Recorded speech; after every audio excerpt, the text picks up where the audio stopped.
But this is what happens when you're the token. If I had a token for every token who will stick his neck out there for the white man who loves him, I'd be a rich summer bitch. Just think about it. If you had a token for every time the token comes out and defends his oppressor, the oppressor, we'd be rich. Donnell Rollins, I love Donnell Rollins, great comedian, but he comes out and he defends Joe Rogan. Here's the thing, I don't think Joe Rogan's racist. I just think he's entitled and he needs to be checked. Like, hey, you can't call nobody no nigger. You can't use the word nigger. Even if Big Baby the Goat says, I mean, he ain't called nobody the N-word. I don't think he's racist. I'm gonna sit here and go, bro, you know society is not okay with that.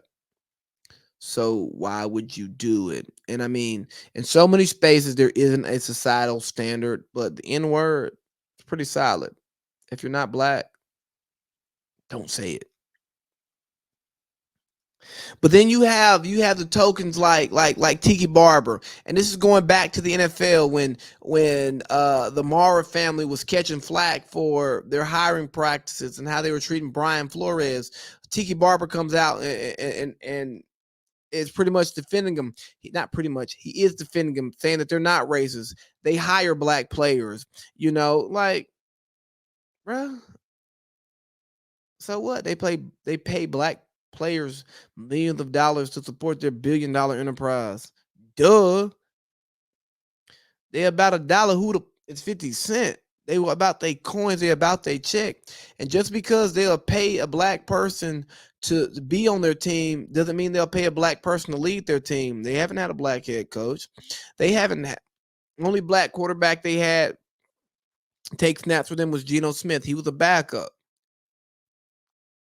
I mean, so what are you saying, Tiki? But what you're doing is, you are skin folks, not kin folks. And what I mean by that is you are taking your experience with somebody and you are trying to make that the experience of everyone else who interacts with that person. And it's like, no, that's your experience with them.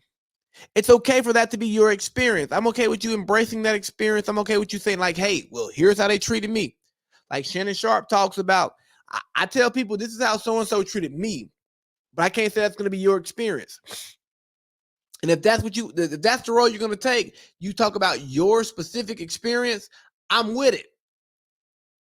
But don't speak about your experience being the experience of everyone else, because sometimes you are the token. And I've been the token before. So I understand when I'm in those token environments, they only tolerate me because of how they met me. They're not tolerating me for who I truly am. They're tolerating me for what I have or what I'm doing. And it puts them in a place to where they're comfortable dealing with me. And I let them do it. But when you know you're the token nigga, you can't let them think that your acceptance of their behavior is overall black acceptance, right? Like I remember going to bars with my white friends and being the token guy and getting looked at funny by other black people who may be there, and then having to explain to some of them like, so here's what's happening, right? They think I'm a sellout. They think because I'm hanging out with y'all that like I'm not really in touch with my black self, whoop the whoop because of perception. I go, fuck them, because I don't care what they think. I don't know them niggas. But I get where they're coming from. And usually I ingratiate myself with those people to let them know that, nah, bro, I ain't one of those guys. I'm that guy. Because I can just, move and shake in different rooms. And I like to move and shake in different rooms. But see, you got to understand when I talk about all skin folks ain't kin folks, when I talk about we're different, we're a diverse group of people. These black people speak for these black people, these token black people, they don't speak for black people. Some of us are, and some of us aren't. You see, we're different. Some of us get mad about some stuff, and some of us are okay with it. Some of us are mad at Dave Chappelle, not Dave Chappelle. Some of us are mad at Joe Rogan. Some of us aren't mad at Joe Rogan. Some of us are like, Joe Rogan is good with me, and others of us are like, nah, fuck Joe Rogan. And some of us, like me, are in the middle and just don't really give a fuck about what Joe Rogan is doing, right? And that's where the difference falls. Like, hey, look here, bro. If you're in the camp, if you're the token, here's what I want you to do. I want you to explain your feelings and what you're okay with, and then explain the societal standard so that your friend understands it. Andrew Yang, Andrew Yang just shut up, dude. Let me find what Andrew Yang had to say, because so often these people be just be speaking out the side of their mouth, and they speak out of place. And that's really what bothers me, is you're speaking on things that you probably shouldn't be speaking on with with the wrong mouth. So Andrew Yang apologizes for tweets saying Joe Rogan isn't racist because he works with black people. Go. I don't think Joe Rogan is a racist. The man interacts and works with black people literally all of the time. Huh? Hold up, baby. Hold up, baby. Hold up, baby. Hold up, baby. I don't think Joe Rogan is a racist.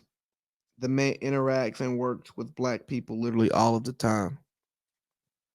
You know, slave owners interacted and worked with black people all of the time.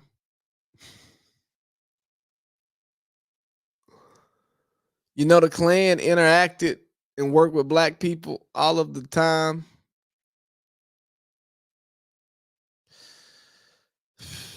Just because you like me doesn't mean that you're not racist. Like, you know, what are your hiring practices? What are your employing practices? What type of rhetoric comes out of your mouth when I'm not around? I've been told, oh yeah, you're a cool black person. You're not like the rest of them. Yeah, motherfucker, you racist. You like me, but you're racist. You don't like my people, and obviously you don't know my people. So Andrew Yang, shut up. You talk about people being skin folk, not kin folk. Andrew Yang, you're not even my skin folk. But as somebody who is a minority in America, when you say things like you're saying, all you're doing is, for one, speaking on business that ain't got nothing to do with you. And two, you're also, as a minority, devaluing what a true relationship is, what true racism is. Like Chris Broussard talked about, I don't care if you like me because I'm black. I don't care if you don't like me because I'm black. You don't occupy enough space in my head to have that type of control over me. But I do care how you treat me and what opportunities you can stand in the way from, and stand in the way of me from getting. So if you can stop me from getting a great job because I'm black, yeah, fuck you. You're racist. But you can still like me. Trust me. I've written reports on people at work. I've written great reports on people that I didn't like. And I've written terrible reports on people who I was cool as hell with. Why? Because I'm evaluating the work and I'm not letting the other stuff get in the way of it. So just because somebody likes you doesn't mean that they support you and support what you stand for. So what Andrew Yang said was, all he said was, oh, I got a black friend. Oh, I've got a gay friend. Okay. You just show how short-sighted you are, and that's, you know what? Glad you didn't win the presidency. And guess what? He has. I deleted the tweet because it was wrong-headed. It also hurt people, which is never my intent. I'm sorry. I'm learning and appreciate those who reached out to express their feelings. That's not the only tweet that hurted people, but this is the one that people care about, right?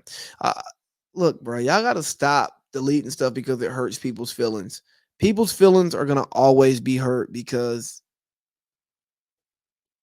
nobody is built the same. So when you bring up issues, when you speak on topics, you're just gonna hurt people's feelings.